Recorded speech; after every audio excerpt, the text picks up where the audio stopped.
We have the pleasure of welcoming Joe Gerstandt today to our interview series Leaders Hum. I'm Aishwarya Jain from the peopleHum team. Before we begin, just a quick intro of peopleHum. peopleHum is an end-to-end, one-view integrated human capital management automation platform, the winner of the 2019 Global Cody Award for HCM that is specifically built for crafted employee experiences and the future of work with AI and automation technologies.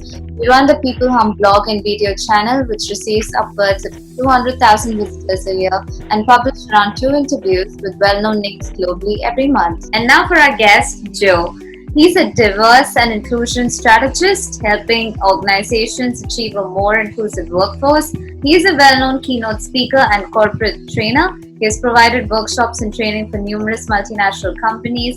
Joe is clearly the voice we need to replace anything and everything that is not aligned with the world of today. With a large range of experience in this field, we're truly happy to invite Joe to our interview series. Welcome, Joe. It's thrilled to have you. It's nice to be here. Thanks for the invite. Our pleasure, Joe. So, it's very interesting, Joe. I did see your LinkedIn profile and it says he, him, his, which is after your, full name. What is the reason for missing out on the feminine on the tags? How do you define inclusion in your world versus the world? Well, I think different folks have different preferred pronouns. Those are my preferred pronouns. I just put those out there so that folks don't have to ask or inquire. And I think when I think about inclusion, I think there's a lot of different and probably nuanced ways to think about and talk about inclusion. When kind of the baseline definition in my mind of inclusion is something that happens in a place or a space where I can both truly belong, be accepted, be an insider, and still be true to who I am and tell the truth. I think if those two things exist, that's kind of that's the bulk of what we're talking about with this idea of inclusion. Right. And how come you became interested in this? Where did it all start? Was there an experience, or what was your inspiration to get into this? Yeah, that's a pretty long and complicated story. A lot of things had to happen. So I am a middle-aged or older, straight white male. And while I do this work now, and I've been doing it for a couple of decades, and I take it very seriously, I think this work is an extension of who I am. It hasn't always been that way. 30 years ago, I probably would have rolled my eyes at what I do for a living today. So a lot of things had to change along the way. Things in my head, things in my heart had to change. And I think there's a lot of parts to that story, but probably one of the biggest parts of that story is about 25 years ago, 20 to 25 years ago. I'd have to sit down and do the math, but a while ago, I made a career change. I had been working in corporate America. I had been doing sales and sales management, and there were some aspects of that work that I enjoyed, but I knew I just hadn't found my place yet. It wasn't my calling. And I made a career change, and I went to work in the nonprofit world. And the first nonprofit organization I worked for was a small grassroots organization called Nebraska AIDS Project. And Nebraska AIDS Project provides support for people living with HIV and AIDS, but it also does prevention and education and outreach work. And I went to work on the outreach side. And when I went to work there, I already thought I was open-minded and progressive and those kinds of things, but kind of everything changed while I worked there. My view of the world changed, my view of myself changed. I was surrounded by people who were different than I was, who had very life experience. I saw people treated differently than I was treated, and I simply hadn't been exposed to a lot of that previously in my life. And I still believe that the playing field was kind of level, and I'm now surrounded with evidence that it wasn't level. We weren't all treated the same way.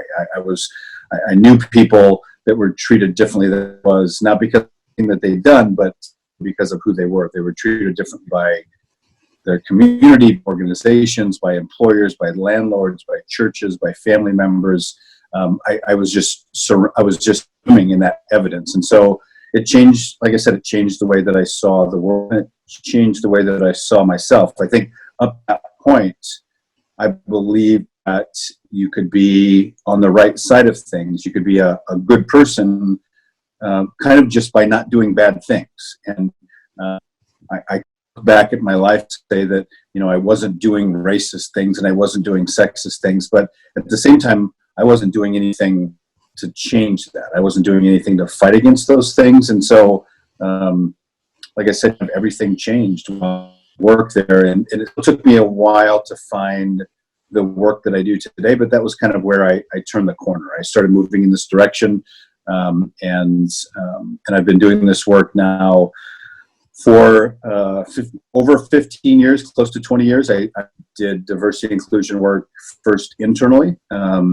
My last, I guess, real job, I led diversity and inclusion for a regional healthcare system, but for the past 15 years now, I've been doing this work externally. So I work with leaders, teams, and organizations and help them find some new clarity around this work and put some new practices in place. And I'm very fortunate to have found work that I believe in and that I think I have hopefully a little bit of talent. Sorry, that was a long, rambling answer. Did I answer your question to some extent there? Oh, absolutely. And, thank you so much for that detailed explanation. It really helps me connect with you. And it's very bold that, you did not just, you just did not sit on it, but you acted on it and you changed the way you worked. Absolutely. And as they say, even if you witness a crime and you don't do anything about it, you are as much, a propagator of the crime because you're not doing anything about it and you're just, sitting on it. And in your case, I think you've done something amazing and you've actually acted on it. And I was also talking to, Deborah Rue, who is also into a lot of inclusion and diversity. And what she told me is that, there is a mindset problem where people just do not want to include these people in their workplaces. But Joe, what according to you is the real definition of inclusion and diversity? Now, I do understand that it's been used, extensively all over the internet, but it would be really helpful if an expert like you can actually define what really is inclusion and diversity. And I think those words, I think there's a lot of confusion and misunderstanding and misinformation. I do diversity inclusion presentations and workshops, and people walk into those rooms with a lot of different expectations. There's a lot of different things that these words bring to mind. And so I think still to this day, I think one of the most valuable things that an organization can do is to make sure that there's a common language in place. This organization in this building, when we say diversity, when we say inclusion, this is exactly what we mean. To me, I try to keep my definitions pretty simple. Diversity means difference. I use that definition just because it's the one that I find in the dictionary. And I think that, and that doesn't mean that all kinds of difference are the same. They're not. They have different consequences and different contexts and different historical backgrounds. But that's what the word diversity means, and that's the definition that I stick to. It takes a little different forms. And again, like I said earlier, when I talk inclusion, the baseline definition to start with is inclusion. It's an experiential outcome, and it happens when I can both truly belong to another group of human beings and still be true to who I am and tell the truth. I think that's kind of a baseline definition of what inclusion means for me. Okay. Yeah, I think that would help our viewers a lot to really understand, what exactly is inclusion, because as you said, there is a lot of confusion and they don't understand the realm of the term. So I think, this. Yeah, inclusion has become such a popular idea or such a popular word, but it's still true that today I could walk into most organizations, even organizations that brag about how inclusive they are. Even organizations that get awards for inclusion. I could walk into most of those organizations today. I could ask 10 senior leaders at random what inclusion is, why it's valuable, and how we capture that value. And I will get 10 different answers. And maybe more importantly, 7 or 8 of those answers won't even make any sense. They won't be logical. They'll just be kind of a buzzword salad of really nice, warm, fuzzy words. It's a really popular idea. It's still a vague, abstract idea in most organizations. And some people think that's a small point because it's about words and about language, but it's actually a big point, because if you can't explain clearly and concisely what it is, I think it's really hard for you to figure out how to do and what to measure along the way. And that's the reality of where most organizations are at today. Even if they truly value it as an idea, if that's sincere, they don't know what to do, and they don't know what to measure. That the number one phone call I get today is, we're ready to be more inclusive, we don't know what to do.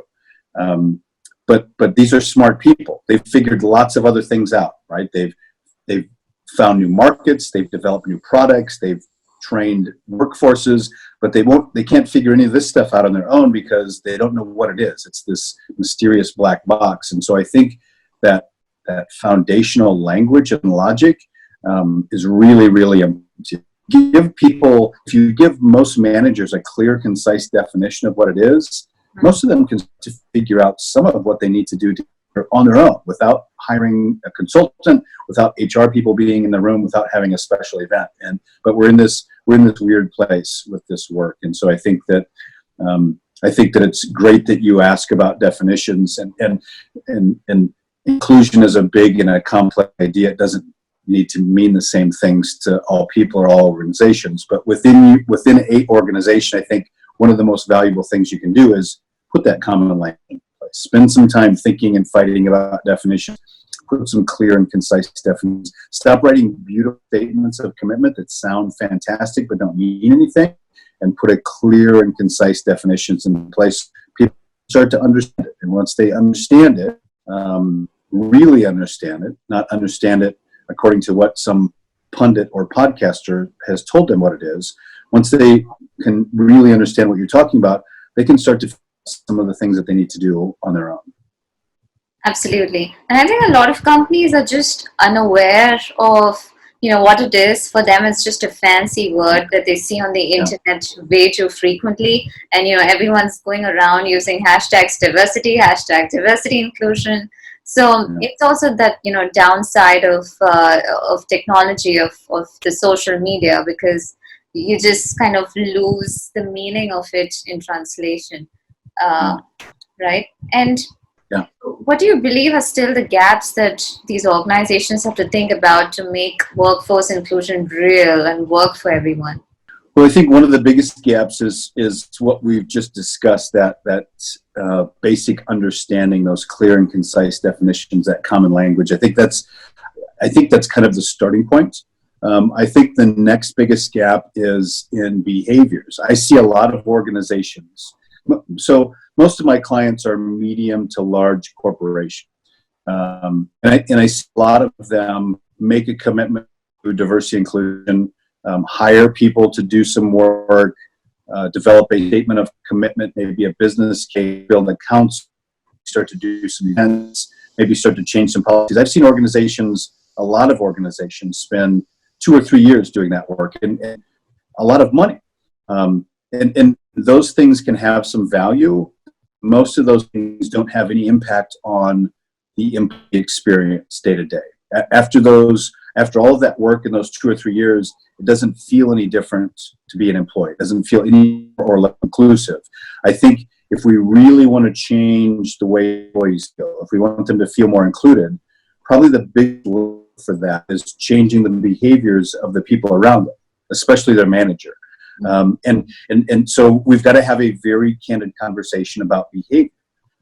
These are inclusive behaviors and leadership practices, and these are not inclusive behaviors. And I don't see very many organizations doing that yet. They seem to be very reluctant to get down to specific behaviors. And until we change behaviors, and especially the behaviors of leaders and managers, we're not going to make people feel for the most part, we're not going to do much to make them feel more included. So I think that's the biggest thing. it's also because that behavioral work and conversation is missing. That's a big part of the reason why we can't hold people accountable on this stuff. And that's another complaint that I hear. We don't know how to hold folks accountable. Well, if you start to get down to specific behaviors, then you've got things to hold people accountable to. Identify what inclusive behaviors and leadership practices look like in your organization. You can start to write that into job descriptions. You can start to think about those things in job interviews. You can consider them in performance evaluations. You can consider them in promotion decisions. There's some really easy ways to hold folks accountable and to change culture, but most of it is getting specific about how people are supposed to behave, and especially how people are supposed. Absolutely. Do you think that mindset precedes behavior? Because I understand that behavioral changes, they'd be external, but what about the intrinsic mindset? How do you go about changing that? That's a really unfair and complicated question to ask, but it's a great question, and I think the kind of the inconvenient truth about behavior change is that I think real, sincere, sustained behavior change almost always involves a certain amount of identity change, and that's deep and serious and hard work. But I just look back at myself as an example. When I changed my view of myself, all of my behaviors and actions and motivations changed. And I think one of the reasons why organizations do the work that they do around this work is they do stuff that's much easier. Like getting some budget to hire someone to do D&I work and start a council and change some policy. That might be difficult inside the organization. You've got to maneuver and convince people, but it's a much different kind of work than changing people's hearts and their beliefs. That's hard work. And so, but I think that's kind of what this work is about at its very core. And I think, what we're talking about now is the reason why a lot of one-off diversity training things kind of don't have a lot of impact. They maybe provide people with more information, but when it comes to this work, getting clear on who I am, getting clear on my beliefs about the world and other people, understanding other people, understanding what difference means, really being honest about how I feel about difference and around difference, that takes time. It's slow, and some of it is reflective and introspective, and difficult work and confusing. And not very many corporations are very good at doing that kind of stuff. Because it looks less efficient and orderly than a lot of the other things that we do in the name of professional development or organizational change. But that's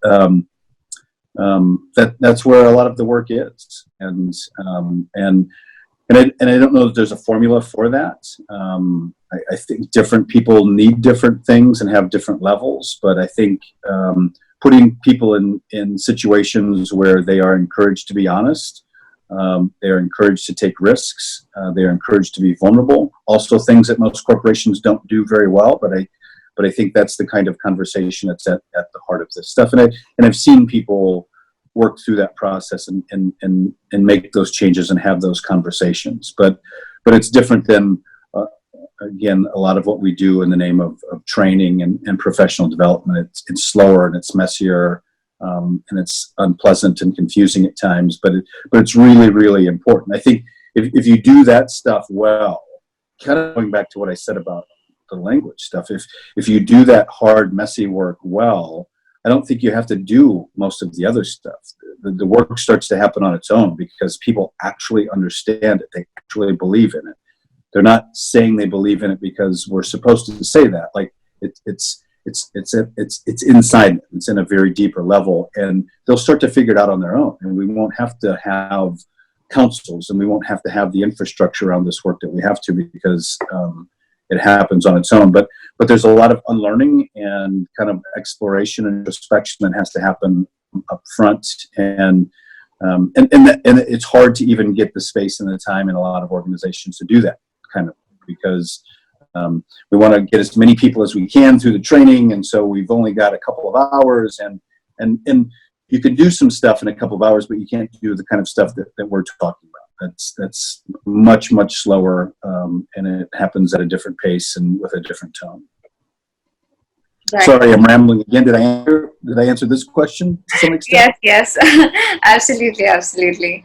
I just, I love the way you say that, you have to unlearn to actually learn this. And that is a very important step in talking about such sensitive topics. And it's kind of been considered as a taboo in companies, and they don't want to talk about it. They just want to ignore and pretend that everything's fine, but it really isn't.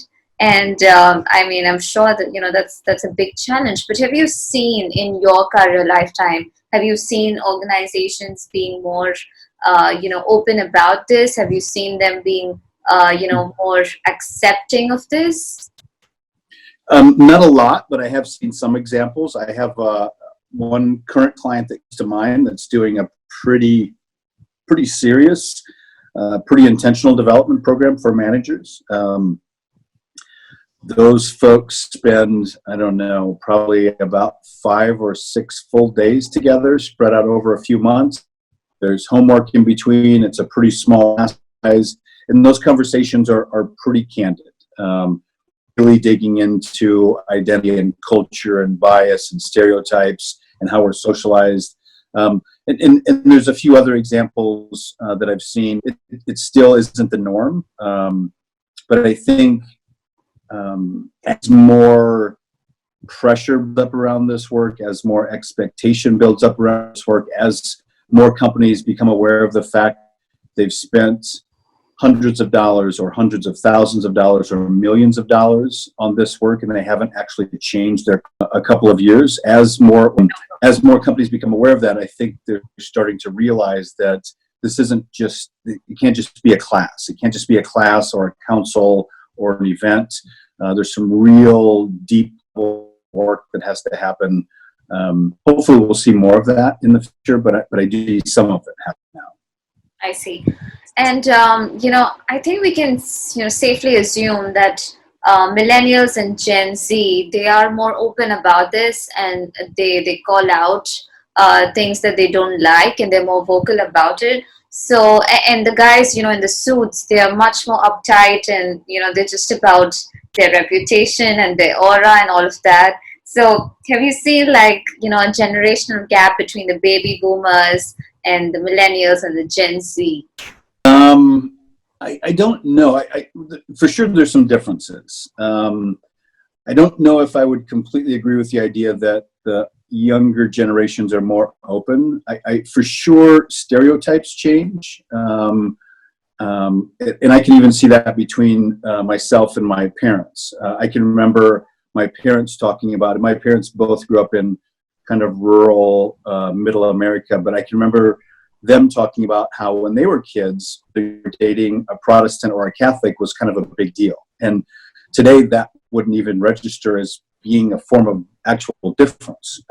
So I think what differences matter and what differences mean changes from generation to generation. I think stereotypes change. I can just during my lifetime, if you look at how women are portrayed on television, for example, just in my lifetime, that's changed drastically. So there are certainly some differences. There are differences in stereotypes. There's differences in what shows up as a meaningful difference. Whether or not there's differences in openness, I'm not convinced of that.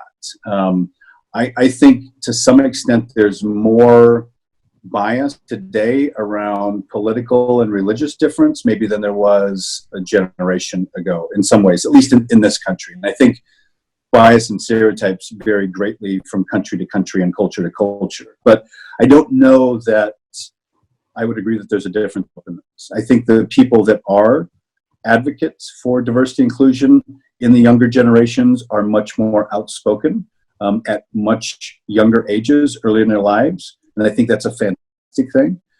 Social media has maybe made some of that possible and encouraged some of that. There are people today, saying things that are, the same gender and the same race that I am, that came from the same part of the country, but decades early in their life, they've got strong opinions about this stuff, and so I think that is fantastic. But I don't know that I would again agree that if you look at those generations that there's a difference in openness. I don't know. I'd have to think about that a little bit more, I guess. I see.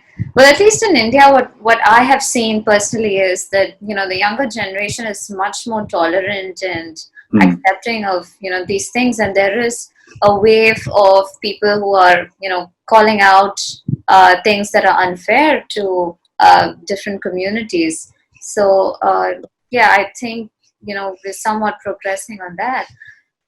And interestingly, I was talking to Dorothy Dalton, and she was telling me that it's women are just portrayed as objects of beauty or perfection, and in most movies which are female oriented, they're just not given that much value, right? Even in the movie The Little Mermaid, she was saying that she's not really the main role. She's not in the lead role, and it's about the mermaid.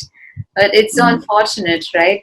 What is your take on feminism, if you have one, and how do you how would you like to sum it up? I think that in this country and our culture that we've made a lot of progress in how women are portrayed in the media, but there's still a lot of work to do. And I'm appreciative of folks that have been helping us stay focused on that, because I think it's an easy thing to overlook, especially if you identify as a man. Sometimes it's an easy thing to not see, but if you really take a look at the numbers of women who are in leading roles, and I've even seen some studies about just the number of words spoken in a movie by gender. It's pretty stark. Still today, it's pretty stark. We have for sure made progress, but it's pretty stark, and that stuff has an impact. Gina Davis started an organization. I can't think of the name of it. It might be named after her, but it is really focused on research around this exact topic: how women are portrayed in the media. And some of the research that has come out of there is pretty interesting. And I don't remember the exact numbers, but one of the studies that I saw that I believe came from Davis's organization was that if, for example, if you see a movie or a story and 15% of the characters are women, men actually, if a man watches that and you ask them how many of the characters were women, the men will say that it was actually close to 50%. So it's recalibrating how we perceive things. These images that we're exposed to, the narratives, the stories, the characters, all of those things are actually kind of recalibrating how we perceive things and what our expectations are and what normalcy is. And this doesn't just play out around gender, it also plays out around race. In this country, underrepresented minorities are put in still pretty narrow and stereotyped roles. And even if you're not paying attention to it or thinking about it, or even if you don't care about that issue, that starts to impact how you perceive the world, what you think you know about people, what you expect of people, what your idea of, again, normalcy is. So I think that media is, and thankfully today there's more people paying attention to it, but movies and television still have a huge impact on this. We're still inundated with pretty stereotypical ideas and images about women, about represented minorities, and there's even a whole lot of people that there's a whole lot of kinds of people that still aren't even really represented in movies and television. Folks that are incarcerated, folks that are non-binary or transgender. I think we still have a lot of work to do in how we tell stories and portray the world. Again, making some progress, but we still have a lot of work to do. Sorry, that was a question about feminism, and it ended up being kind of a broad answer. That's okay. Okay. Yeah, absolutely agree. We have a lot of work to do, and I think, there is slow progress somewhere, but it has to be much more rapid, because I think the data points that we collect subconsciously, and media being a very big contributor to that, it changes the way we think and the way we process thoughts, and that kind of flows into the workplaces as well. And this plays a huge role in our conversation about bias, and especially unintentional bias. Regardless of what your intentions are, regardless of how good of a person you want to be, if you don't know real live human beings from a particular social group, then your brain has basically nothing else to go on other than the ideas and images that you're exposed to through movies, through television. So I hear, when we fight about characters in movies and how people are portrayed, I hear some people say it's really not that big of a deal, but it is a really big deal because that plays a huge role in those biases, and those biases show up in teachers and politicians and police officers and doctors, and it has real long-term life and death consequences, actually. So it is an important deal. It is a big deal. How people are portrayed, how social groups are portrayed, how stories are told, from whose perspective they're told, all of those things have a profound impact. They have an impact on adults, and for sure they have an impact on children. Absolutely, and it's mass media, so it's not just that you're affecting just one individual, but you're actually affecting societies. So it's very, very impactful. And how do you believe? How does employee experience and the design around it need to change to actually include workforce inclusion? Well, I think that designing employee experience and the practice of management both need to change in a very fundamental way. Both of those ways of work still view inclusion as another thing, an extra thing, a side project, extra credits. And I think properly understood, they are actually at the very core. They are fundamental to employee experience and the practice of management. If your practice of management doesn't start with inclusion, if it doesn't start with what do we need to fully aggregate the different identities and experiences and perspectives that we have access to, then it starts from a place, it's designed to be wasteful. Someone's going to have to come along and fix that at some point. Same is true of employee experience. So I think, I don't know how to make this happen, but I think that those two things need to start with and be centered around the idea of inclusion. Otherwise, they're never going to live up to their potential. We're still doing all of this work trying to convince managers that diversity and inclusion are legitimate things. That's a really ineffective way to do this work. When the practice of management was designed, it should have started and been focused on inclusion from the beginning. If inclusion isn't one of the first priorities, one of the first practices, one of the first products of leadership, then there's something wrong with that leadership. It's designed and deployed in an ineffective and wasteful way. And the same is true of employee experience. So I don't know how to make that paradigm shift. There are some individuals that because of who they are and because of their beliefs, they enter employee experience or they enter the practice of management with that mindset and that priority, but most folks don't. They come at it from a different way, and then we have to try to course correct along the way and convince them, and we have to make a business case. We have to do all of these things that are incredibly inefficient. So and maybe this isn't even a fair answer, but I think that's if employee experience is going to deliver on its potential, it has to prioritize inclusion. It has to start there. That has to be one of the goals. Is that regardless of who they are, our employees need to be, their talents, their abilities, their passions need to be fully included in the culture of this organization. Right. It's kind of sad that, we're still stuck at convincing organizations that this is important rather than, going ahead and charting out plans to really action it. We're still stuck at like step one. But do you think this will change after the coronavirus is over? Do you think there will be a shift in mindsets?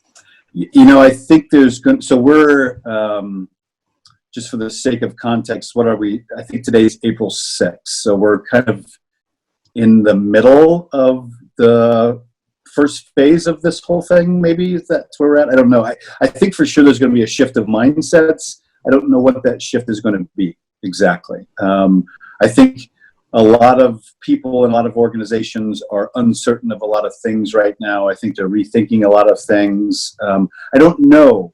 I don't know what the corporate mindset is going to be like coming out of this, but I do think it's going to be different in some ways. I'm not sure how it's going to be different around this work.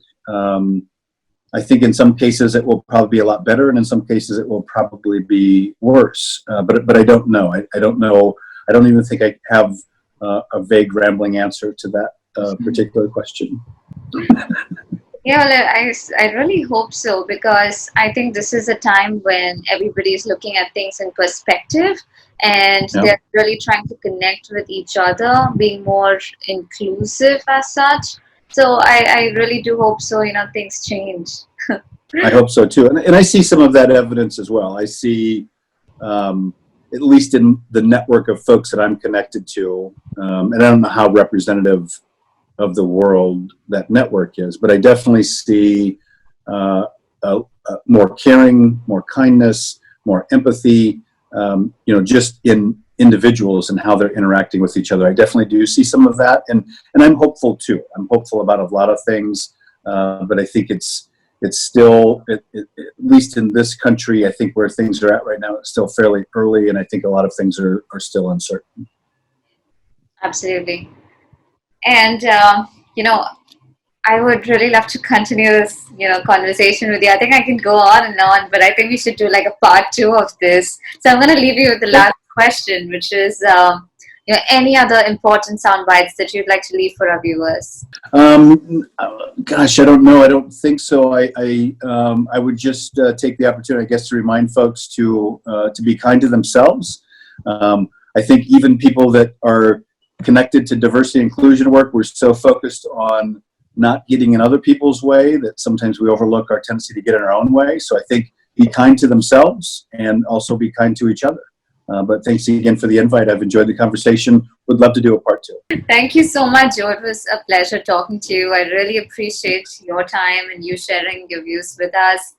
For me personally, it's been a really great experience. And yeah, I will keep in touch with you and we can do a part two. Great. Thanks for the invite. Thank you so much.